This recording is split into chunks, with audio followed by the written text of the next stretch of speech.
Time is yours, Ben, please. Thank you, Dr. Eri. Chandra, can you put up my PowerPoint?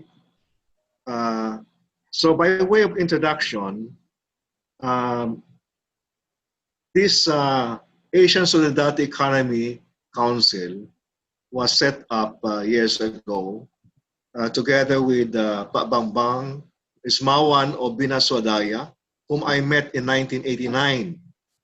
That was more than 30 years ago. And we have become very good friends. And until now, we are supporting each other. So I'm very thankful to Pak Bambang for his presence and for largely and strongly supporting this initiative. And also Dr. Denison Jayasoria, whom I met in 1986. So these three people are the ones, who pioneered this ASEC. And because of that solidarity, we're able to bring forth the message of social solidarity economy. Briefly, I would just like to say that social solidarity economy is a kind of economy that should have been bannered by the cooperatives. In fact, it should have been called cooperative economy. But what happened was that the cooperatives were treading the path in the economic development without naming, without putting a name to the economy that they were supposed to create. So the word social pertains, to people, because this is the kind of economy that puts people first, people and the environment over economic profit. Solidarity because it involves people working together. So that is the essence of SSE. What I would like to do today is to summarize, to bring forth the summary of the analysis done by the case writers. We have, I think, about 15 or 16 cases that were reviewed during the session since the every Friday, weekly sessions since May 2020. And although this does not present a statistical number to draw conclusions on, it is worthwhile reviewing what they have presented as the strengths, weaknesses, opportunities, and threats that is before the social solidarity economy movement. So next page, Chandra, please. So this is a summary. This is just a one-page summary of the strengths, weaknesses, opportunities, and threats SWOT of the SSE cases. On the left side, you have the weaknesses and threats. On the other side, you have strengths and opportunities. This is not one-to-one correspondence. So I would discuss first the weaknesses and threats. These are the what I call the first generation weaknesses or threats. And the second generation, there are so many weaknesses arising from these basic weaknesses. The first one is, that was cited by the case writers, was the capitalist mindset embedded in the members of SSE organizations or enterprises. This is not surprising because maybe most of those who joined the cooperative or NGO or the people's organization were already in their mid-30s or late 20s. By that time, they would have already ingrained, absorbed, capitalist mindset and behavior. So it has become a habit, very difficult to overcome a habit. So this is a weakness that is recognized by most of those case writers. And this is related to the second weakness. Ethical values are not clearly enunciated and promoted. Now you see, capitalist economy is a type of economy that does not include ethical values. It only is concerned about prices and whether the price that is demanded by buyers would be the same price that the suppliers are willing to sell their products. There's no ethical values whatsoever.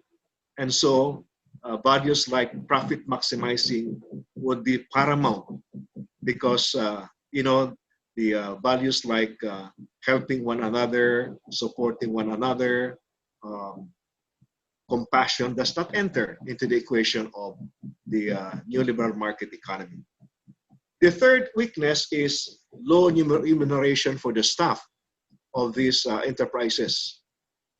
This is largely owing to the low prices for products and services that most of these SSE enterprises or organizations are offering.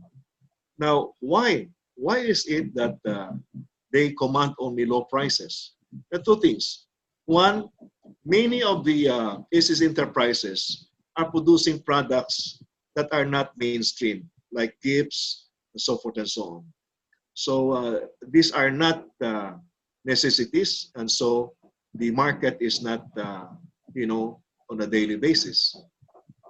On the other hand, there are producers that produce fresh products, primary products.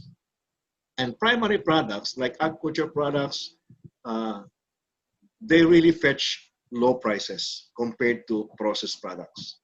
So these are the realities. Yeah? And low remuneration for the staff of SSE enterprises is a general phenomenon. And then you have the fourth basic weakness, the surrounding, the environment under which many of these SSE enterprises organizations are operating have these exploitative social norms. Like in South Asia, you have the caste system, the social exclusion of women, and many other forms of exploitation. So many of these basic weaknesses give rise to secondary weaknesses. For example, capitalist mindset. You know, the production in agriculture, you have a low season and a high production season, high yield season. When there is a high yield season, the demand drop, and so far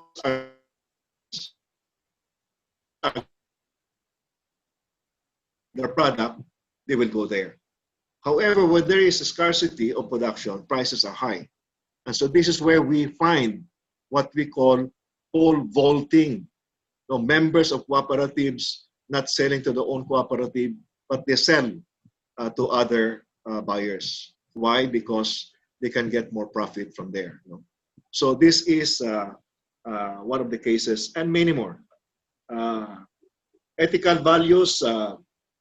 This is, for example, many of these members of cooperatives, they get credit from the cooperative, but they do their business individually. So instead of creating a social business, a group business, they do individualistic enterprise business. And I will go to the next slide later on to show what are the weaknesses of individual entrepreneur compared to the organized way of doing things. Now, in the strengths, again, these are not one-to-one, not yet. Please go back. Okay, the strengths. The strengths of the SSE, they have dedicated and innovative leadership. Most of these leaders, I have interviewed Pa Bangbang several years ago, and I noted that when he started, he was a young fellow. He started, he was a volunteer, and there were a lot of sacrifices he went through. And because of these sacrifices, he has to be innovative. And through the years, without his dedication, I don't think Binasadaya will become like what it is today. So please go to the next slide, Chandra. Dedicated and innovative leadership. The second item, no, the second PowerPoint, Chandra, please. Previous. Second. The previous one. That one, okay. That one, okay. Hold there. integrated value chain. What is that? It means to say that the enterprise has already integrated, they have already a buyer, they have finance, they have sources of raw materials, they have logistics, they have everything in a closed loop. So they have been able to create this system where all their requirements for creating value added is there. Yeah? So for example, we have the case of ASEPA. They started with primary milk production, and when they could not sell their fresh milk, they created a processing plant. And then they created an organization that markets their produce. And then they developed their own financing system, collected savings, and then they provided out of their profit for the social protection of their members. So they provided all of these things. They created a system that is a closed loop, integrated, and all of their needs, including raw materials, are sourced internally. The third strength is that over the years, these social SSE organization or enterprises have been able to develop a clientele base or subscribers who pay for their products and services. For example, in the case of Binasadayo ASEFA, their organizers, their founders started, voluntary, no pay. There were no products or services that they were selling. But over the years, they have innovated, they have developed products, and they have been able to build a clientele base of subscribers. Now, if you have subscribers, you are in a better position because the subscribers are loyal clients. In fact, for example, if you subscribe to a magazine, you have to pay in advance. Yeah. So in other words, there is, constant or regular buyers of your products and services. And the fourth strength are the people themselves. There are human bodies, warm bodies, working together, cooperating together, and they go there in this particular movement, not because, they just wanted to make profit, but because there is solidarity. They have assurance that their partnership will bring benefits in the long run. So next slide. Okay. I would like to show you why SSE or organized cooperation is much better than the individual entrepreneurship.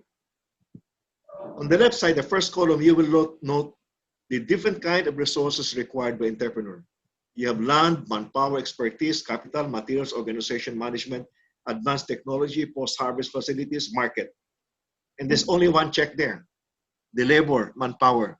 That's the entrepreneur. Most of the other resources, it's either that he doesn't know where to get them, or he really doesn't have them. Like organization, management, there is no organization, there's no advanced technology, no post-harvest facility for the individual entrepreneur. But when different individuals come together, they organize. Maybe some of these resources are already become available. Yeah. So, for example, land, manpower, capital, old savings, organization is there already. So, in other words, there is, advantage when you cooperate with other people. Next slide, please. So, what is called market failure, and why is SSE an alternative? You see, market failure, it means to say the market economy, the profit-oriented economy, fails to provide the resources needed by the entrepreneur.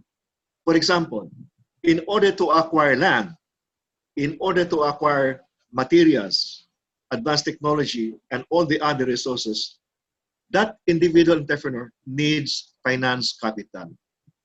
But he has only his own savings.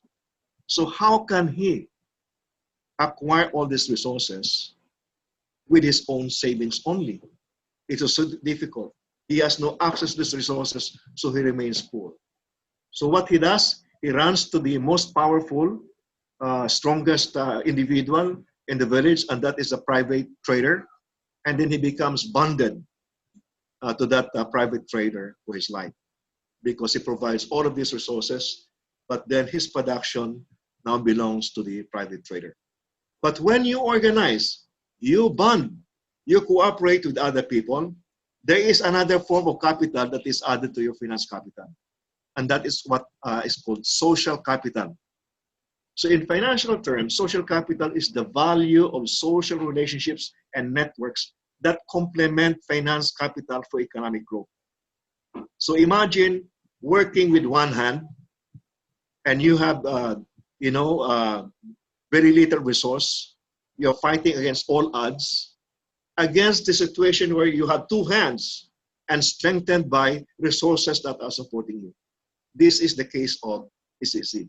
That's why, in the case of market failure, SSE becomes a very good alternative because you can rely not only on your own finance capital, but also social capital.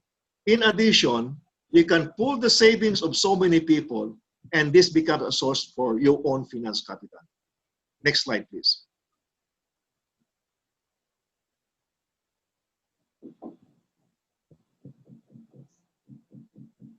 Chandra, next slide, please.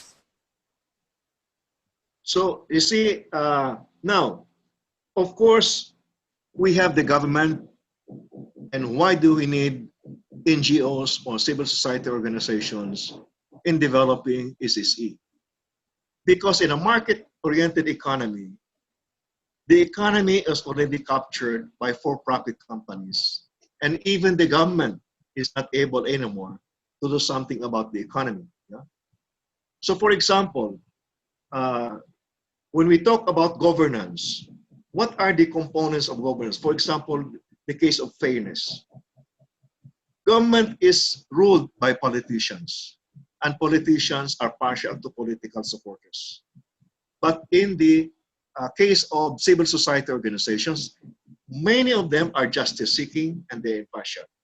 Well, not all, but most of those involved in SSE are justice-seeking and they are impartial. How about the component of participation in decision-making? In the government, it's top-down. You have to have policy, you have to have law, then programs, and then projects, and it is handed down to the people. In the case of CSOs, bottom-up. In terms of equity and inclusiveness, the behavior, the practice in government is the more senior you are, the more powerful you are, the more excluded are the others. Yeah.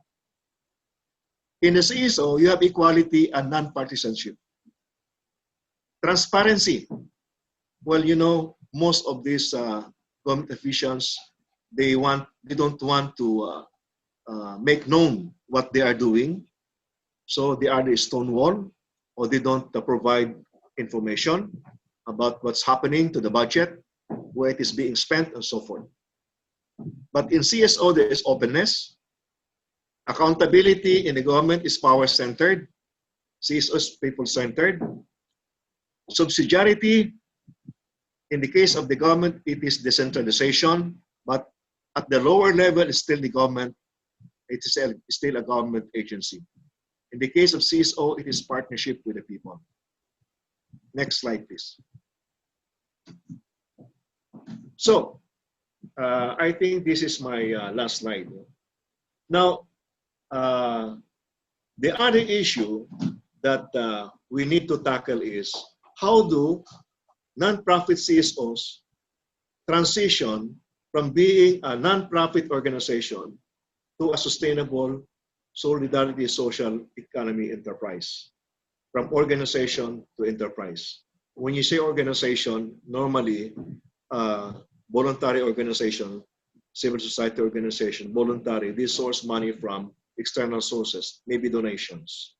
But when you say enterprise, they have products or services that they offer to the public for a price. So these are the 5 components of the SSE organization.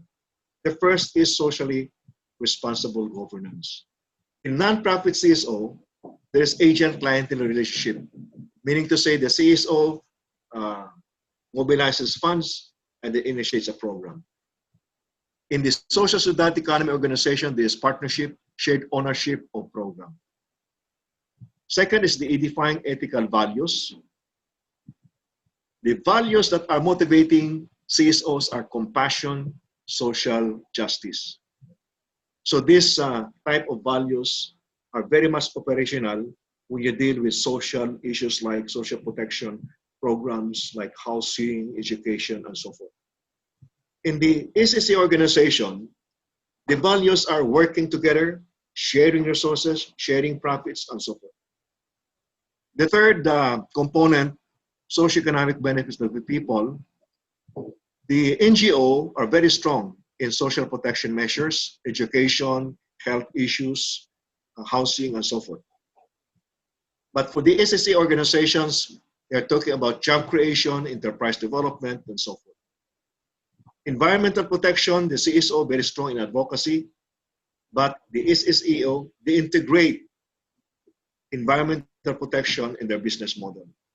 Finally, economic sustainability. CSO generally depend on external donor support. SSE, sustainability is embedded in the SSE business model. So finally, there is a dynamics to this model. 3, 4, and 5 is the result of a social responsible governance and edifying ethical values of leadership.